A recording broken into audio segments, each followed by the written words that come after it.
Hey guys, welcome back to my channel. Today I wanted to do kind of like a recap video of all my luxury purchases of 2023. Of all the luxury purchases that I made this year, I wanted to highlight my top 5 favorites. So I have my coffee ready to go, so let's get right into it. I want to start off with shoes actually, because I feel like shoes are sometimes a little bit more important than bags, at least to me, because I really feel like they can either make or break your outfit. I've mentioned this so many times, but if you have like a really nice outfit, even like a nice bag to go with it, but if you wear the wrong shoes, they can ruin your entire look completely. And I think that's one of the biggest fashion fails. So my number 1 shoe goes to these. These are the all black Chanel sneakers that I purchased, I think it was like March or something like that, and I have been wearing them, non-stop. Chanel has done these sneakers in a lot of different like color combinations. You guys have probably seen them. They also use different fabrics, so there are some sneakers with like tweed. This one in particular is the suede and nylon, and I think this exact one is pretty old. I want to say like 2019 was when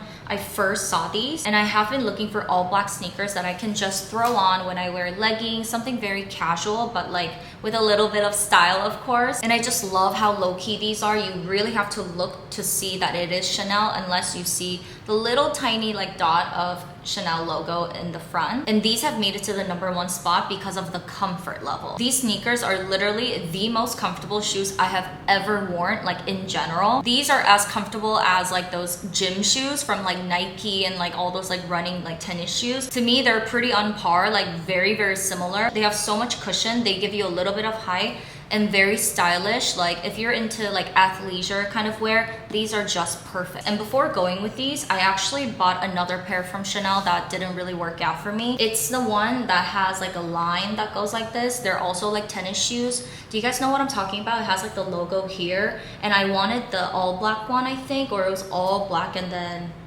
white on the bottom, something like that. I actually bought those first, but they looked way too casual on me. I wanted black shoes that I could just wear on a day-to-day basis, but without looking like I'm going to the gym like any second. And those shoes kind of gave me those vibes. I tried them on with like a mini leather skirt and it looked awful. That's why I knew it had to go back, because if I can style it with like a mini skirt like that, like there was no way it was staying. Maybe it's the fact that half the shoe is like made out of nylon, which makes it very lightweight. But yeah, these always come with me on like long haul flights. Like they are just everything. So really happy to share these with you guys as my number 1 luxury shoe of the year. And then my next pair of shoes, you might be able to guess, they are these sandals from Renee Caovilla. Renee is truly one of my favorite brands when it comes to shoes. If I could, I would probably wear Renee like every single day because they make so many different kinds of shoes. You guys know that I have those black on black boots, those combat boots that I've been wearing for 2 years now. I honestly need like a new pair as like a backup at this point, because they're kind of like a winter, spring and fall staple for me. I really love their sandals and boots, of course, like something a little bit different, something I can wear when I'm not necessarily going out, but with like an edge and like high impact. You know what I mean? Like when they make shoes that I can just wear a little bit more casually, not necessarily like a going out shoe, but something on a more like day-to-day basis, but it has those crystals, like a tone on tone, so like the same color as the shoe. I think that has a lot more impact. I think it's a lot more beautiful and just like so fabulous. And honestly, you know it's my favorite when I wear it on my birthday. Like that says a lot. I will say, however, these are not the most comfortable Renee shoes or just like shoes in general because of this ankle strap. Also, I was traveling at the time, so my legs were really swollen, and these shoes were really not the smartest choice. The quality of these shoes are generally like very good. Like I still have all the crystals. In terms of sizing though, I will say in general, you should always size up. At least half a size for Renee. These I went with my true size, which in hindsight was kind of a mistake. If I could, I would exchange it for like a half a size up. My boots, I should have gone half a size up. I think that would have been a little bit more comfortable. So after buying those 2 pairs, I kind of learned my lesson. And then I also have another pair that I don't think I've shared with you guys. I will in my future videos. That one I did go half a size up, and it was like perfect. And to be honest, if you really prioritize comfort or you have much wider feet, I would say you can even go a full size up. For the high heels, I think I tried on a pair that was one full size up and it still fit. At the end of the night, sometimes our feet are like, you know, a little bit swollen, so you want to factor that in as well. It is a little bit of a pain to travel with these because they just take up so much space and you don't want them to get like so crushed. So I do tend to stuff these shoes with like socks or like the stuff that came with it.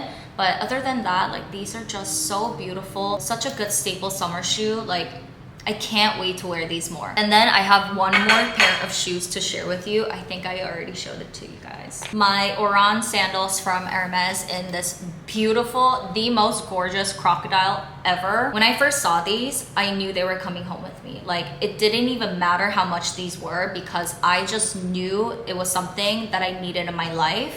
And if I say no to it now, I will never be able to see them again. I mean, I already had an idea of like how much crocodile Oran sandals were, so it wasn't like a complete shock at checkout. And I know it's kind of controversial, but I do like exotic skins when it comes to bags, shoes, like any leather goods. So when I saw these, it was just like jaw-dropping. I've never seen this kind of shade of color before, even though technically it does not matter because it's just the bottom, but the fact that it's like a bluish, like almost suede, like it's just the thought that went into this, you know? I think with any Oran sandals in general, you do have to break them in at first. You might get a blister or two, but once you get over that phase, like you should be fine, and the leather will soften up to like the shape of your feet. This one was definitely a lot stiffer and tougher than my regular like calfskin ones, and I really feel like these are the ultimate Oran sandals for me. Speaking of exotic skin, I want to mention this bag as my #1 bag of the year, and I think you guys can guess already. I had to mention this and you guys know it. The amount of times I mentioned this bag or feature this bag on this channel this year is kind of crazy. Like I feel like I should stop talking about it because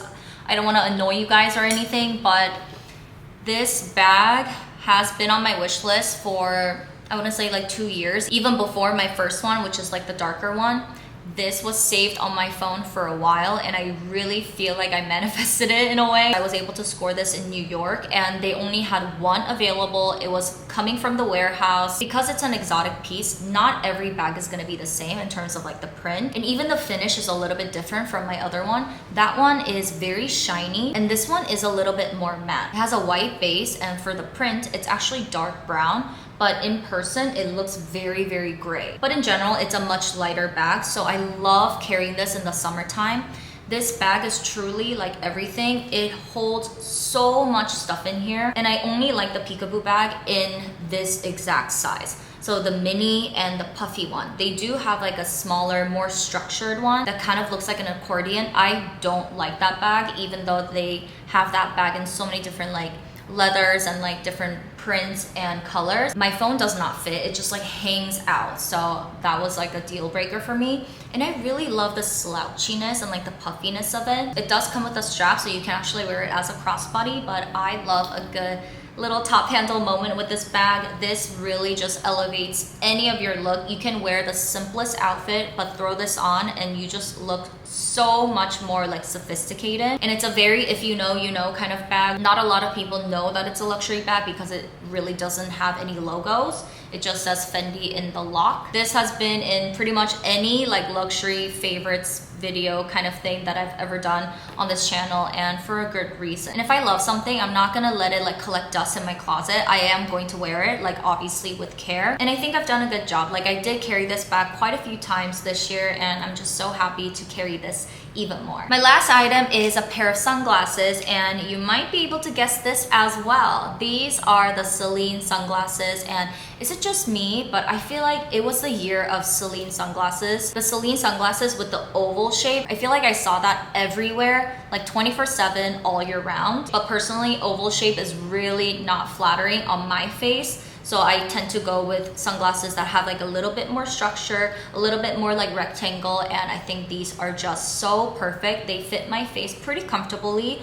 They're not too dark, I can still see a lot. And I love a good tortoiseshell or leopard print or whatever like color this is. And these sunglasses were the first piece where I started to kind of ease into the Triumph logo. One of my toxic traits actually is that I buy a lot of sunglasses, but I don't actually wear them out. I just get sucked into like the vibe of them, like what I could look like, what I could style them with, but in reality, I just hate having like creases or like the marks on my nose.